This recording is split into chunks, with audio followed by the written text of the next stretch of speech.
இன்றைக்கி நான் வந்து இட்லி பொடி செய்ய போகிறேன். அதுக்கு வந்து 1 கப் அளவுக்கு உளுத்தம்பருப்பு எடுத்துக்கிட்டேன். அதை ட்ரை ரோஸ்ட் பண்ணிக்கோங்க. கலர் மாறினா போதும், வாசனையும் வந்துடும். கலர் மாறையில் அந்தளவுக்கு கை விடாமல் வறுத்துக்கோங்க, இல்லைன்னா தீஞ்சாப்பில் ஆகிடும். திருப்பி விட்டுக்கிட்டே இருக்கணும். உளுந்தை வந்து நம்ம திருப்பி விட்டுக்கிட்டே இருக்கணும். கலர் மாறிடுச்சு, நல்லா வாசனையும் வந்துருச்சு. இப்போ இதை எடுத்து ஒரு தட்டில் நீங்கள் மாற்றிடுங்க. உளுத்தம்பருப்பு வந்து ஒரு 5 மினிட்ஸ் வறுத்தேன். அதே மாதிரி கடலைப்பருப்பு வந்து ஒரு 1/4 கப் எடுத்திருக்கேன். அதையும் வந்து ஒரு 5 மினிட்ஸ் வறுத்துக்கோங்க. இதுவும் நல்லா கலர் மாறிடும். கலர் மாறுற வரைக்கும் வறுத்துக்கோங்க, வாசனையும் வரும். கலர் சேஞ்ச் ஆகிடுச்சு. இப்போ உளுத்தம்பருப்போடையே இந்த கடலைப்பருப்பு, இப்போ கடலைப்பருப்பையும் உளுத்தம்பருப்பையும் ஒரே பிளேட்டில் போட்டுட்டேன். இப்போ நான் வந்து ஒரு 3 ஸ்பூன் வெள்ளை எள் இருக்கும் இல்லையா, அந்த எள்ளை எடுத்துக்கிட்டேன். அது வந்து லைட்டாக வந்து தெரிக்கையில் நீங்கள் இந்த நிறுத்திக்கணும். எள்ளை லைட்டாக ரோஸ்ட் பண்ணால் போதும்.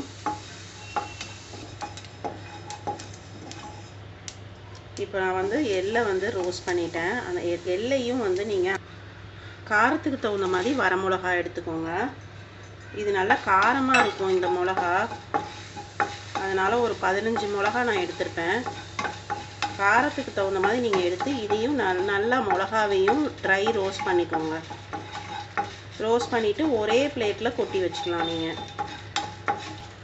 இப்போ மிளகா வந்து நல்லா ரோஸ்ட் ஆகிடுச்சு. இப்போ மிளகாவையும் அதே பிளேட்டில் கொட்டிக்கோங்க. கொஞ்சோண்டு கருவேப்பிலை போட்டுக்கோங்க. நான் வந்து இதை கழுவி லைட்டாக காய வச்சுருக்கேன்.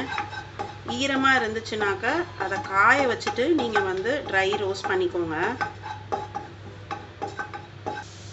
பாருங்கள், கருவேப்பிலையை வந்து நான் ட்ரை ரோஸ்ட் பண்ணிட்டேன். இப்போ அதையும் அதே பிளேட்டில் கொட்டிக்கோங்க.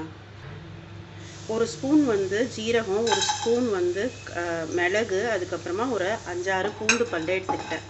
பூண்டு போட்டிங்கனாக்கா கொஞ்சம் வாசனையாக இருக்கும். அதையும் வந்து லைட்டாக ரோஸ்ட் பண்ணிக்கோங்க. இப்போ இது நல்லா ரோஸ்ட் ஆகிடுச்சு, நல்லா வாசனையாகவும் இருக்குங்க. இப்போ இதையும் ஒரே பிளேட்டில் போட்டு வச்சுருங்க. இப்போ நான் எல்லாத்தையுமே வந்து வறுத்து வச்சுட்டேன். இப்போ இதை வந்து நம்ம என்ன பண்ணணும்னா மிக்சியில் போட்டு அரைச்சிக்கலாம்.